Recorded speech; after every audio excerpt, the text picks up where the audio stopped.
Урматтуу кыргызстандыктар, шайлоо процессине активдүү катышып беришиңиздерди суранып кетет элем. Ал үчүн 29 декабрга чейин азыркы жашап турган дарегиңиздерге катталып коюңуздар. Эгер 29 декабрга чейин каттоодон өтпөй калып же каттооңор айылда болсо, анда шайлоо күнү айылга барып добуш берүүгө туура келет. Кыргызстан тарыхый бурулушта турабыз. Себеби президенттик шайлоо менен катар өлкөбүздө кандай башкарууну каалайсың деген суроо менен референдум өтөт. Кайдыгер карабай мекенчил болуп, ар кимибиз өз оюбузду билдирели. Көпчүлүк элдин пикири менен эсептешип, башкаруу системасын түзөлү, деп жазат Садыр Жапаров өзүнүн Facebook социалдык баракчасына. Жамин Акималиев, легендарлуу парламенттин депутаты, Кыргыз Республикасынын Улуттук илимдер академиясынын мүчөсү, академик. Садыр Жапаров эл үчүн башын канжыгага байлап, кыйынчылыкка төшүн тоскон жигит. Садыр Жапаровдун жүрөгү таза, ою тунук. Ал эл үчүн башын канжыгага байлап, кыйынчылыкка төшүн тоскон жигит. Жалпы элибиздин көпчүлүгү аны жактырат. Айткан сөздөрү ачык жана түшүнүктүү, көйгөйлүү жана олуттуу маселелерди чечүүгө саясий эрки жетет. Көп жылдары адилетсиз бийликтин азабын тартып, чыныгы акыйкатчылыктын эмне экенин жакшы түшүнөт. Коррупция менен катуу күрөшүп, аны тапкатары жоготууга күчү жетет. Менин терең ишенимимде келерки жылдын 10 январында Садыр Жапаров Кыргызстандын президенти болуп шайланат. Роза Отунбаева: мен Текебаевдин көптөгөн минустарын билем. Текебаев абдан узак мөөнөттө саясий ишмердүүлүгүн жүргүзүп жатат, деди экс-президент Роза Отунбаева журналист Майраш Базлакунова менен маектешип жатып. Текебаевдин жаңылыштыгы толуп жатат. Мен Текебаевдин көптөгөн минустарын билем. Жаңылыштыктары болгон. Чындыгында абдан узак мөөнөттө саясий ишмердүүлүгүн жүргүзүп жатат. 30 жыл болду. Аны элдин баары эле көрүп жатат. Мен айтат элем, эл партиясыз шайлап атса, азыркы укук боюнча бул мыйзам ченемдүү иш.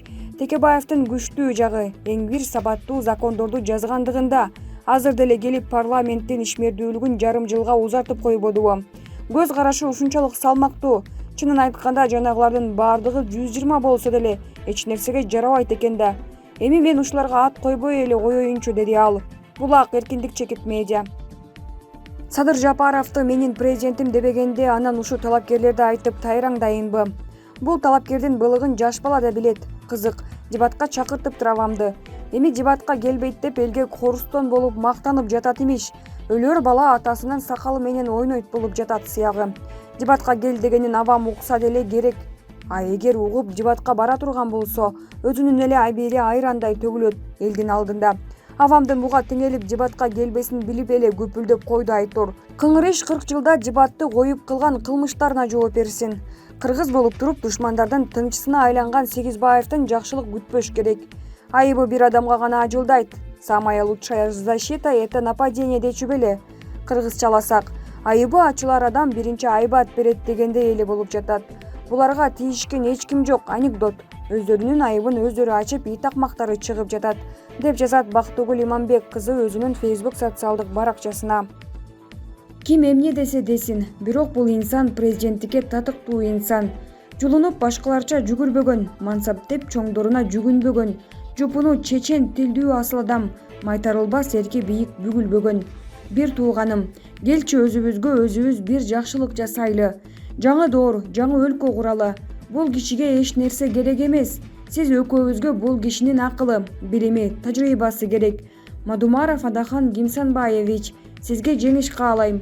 Жолуңуз шыдыр болсун, деп жазат Алинур Бердибеков өзүнүн Facebook социалдык баракчасына. Мыкты лидер, күчтүү саясатчы, президенттикке талапкер Бактыбек Калмаматовдун жүргүзгөн саясатын, принциптерин 2009 жылдан бери колдоп келем. Андан бери көп жылдар өтсө да, ошол кезден бери келе жаткан саясаттагы принциптери, идеялары өзгөргөн жок. Эсимде 2010 жылы январь айында болсо керек, пресс-чекитке ижиреген гезитти журналисттердин көзүрү болгон Абдувахап Монуев байке менен биргеликте гезитти чыгарып жатканбыз. Ошол кезде Бактыбек Калмаматов деген 26 жаштагы жаш жигит келип интервью алып калдым. Жарым сааттык маектен кийин Калмаматовдун ойлорун, идеяларын, мамлекеттин келечеги үчүн өмүрүн тобокелге салганын байкап баракелде дедим. Ал кезде Бакиевтердин азуусу каршы чыккандарды качырата эле тиштеп турган.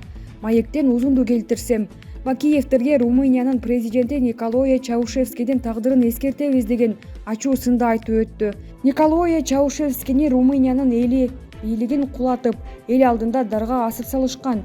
Мындай ачуу сындарды айтуу ал учурда өтө эле кооптуу болчу.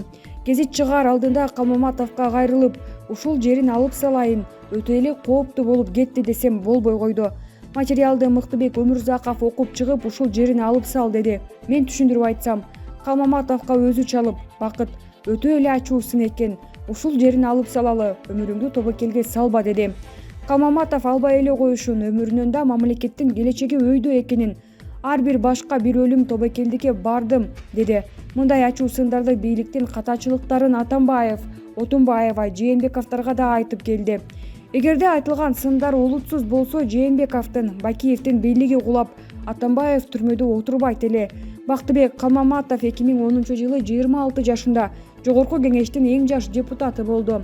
Жаштыгына карабай Батукаевдин түрмөдөн бошотулушу боюнча да тынымсыз ачуу сындарды трибунадан айтып, Батукаев баш кесер, аны кайра алып келип камаш керек. Кыргыздын мыкты жигиттеринин кулагын кезген, башын жуткан камкор деп курч ойлорун күн сайын айтып турду. Ошол учурда Жогорку Кеңештин 3-кабатында Бактыбек Калмаматов менен чогуу басып баратып, алдынан Акмалбек Делдибеков чыгып калды. Учурашкан соң Бакыт Батукаев дүйнөдөгү таасирдүү крем авторитет. Ал жөнүндө өтө эле катуу айтып атасың. Сага анын бир эле пулясы жетет. Үй бүлөңдүн, өзүңдүн өмүрүңдү тобокелдикке сала бербе, ука деп басып кетти.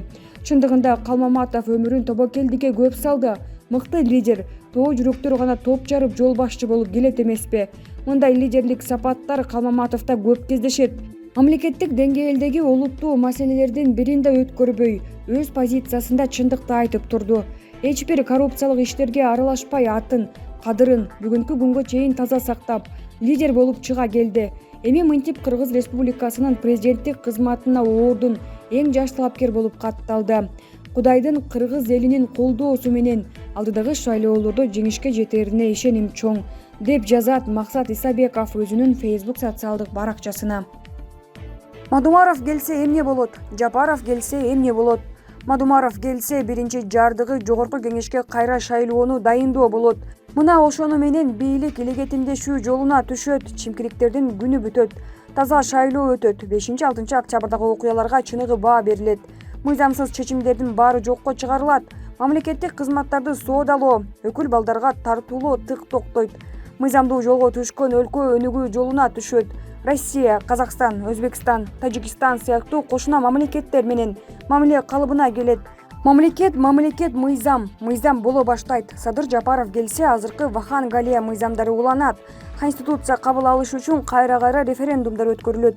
Чимкириктердин күнү тууп, Ашмалтайы уланат. Кумтор биротоло түгөнүп, жетимтөө кошо сатылат. Башка гендер четинен кете баштайт. Атагы дүйнө жаңыртып жаткан коррупционерлер биротоло акталып кутулат. Акылбек Жапаров сыяктуулар баарын чечет. Коомдо карама-каршылык күчөйт. Коррупция болуп көрбөгөндөй гүлдөйт. Анткени булардын мамлекеттик маанилүү кызмат орундарга куда сөөк, өкүл бала, тууган урукту дайындоосу мурда болуп көрбөгөндөй жүрүп жатат, дагы күчөйт, деп жазат Айданбек Акматов өзүнүн Facebook социалдык баракчасына. Жакында адамзат коронавирустун азабынан арылат. Коронавирус пандемиясы 2021 жылдын 2-кварталында аяктайт жана глобалдык экономикага 1 жылдын ичинде кадимки калыбына келет. Бул тууралуу Даниянын Саксо банкынын инвестициялык директору Стин Якобиссен РИА Новостиге берген маегинде билдирди. 2021 жылдын 2-кварталында пандемиянын бүтүшүн күтүүгө болот. Рынок буга чейин коронавирустук учурлардын кескин өсүшүнө көз чаптырып, экономика 2021 жылы кайра көтөрүлөт деп ишенип жатат, дейт Якобиссен. Анын пикири боюнча Азия экономикасы башкаларга караганда тезирээк калыбына келет.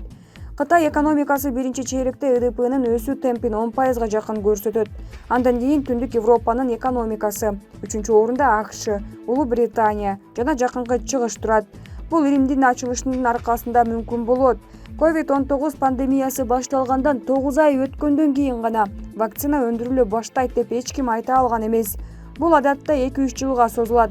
Бул илимдин эбегейсиз зор жеңиши жана эмдөөгө таптакыр жаңыча мамиле.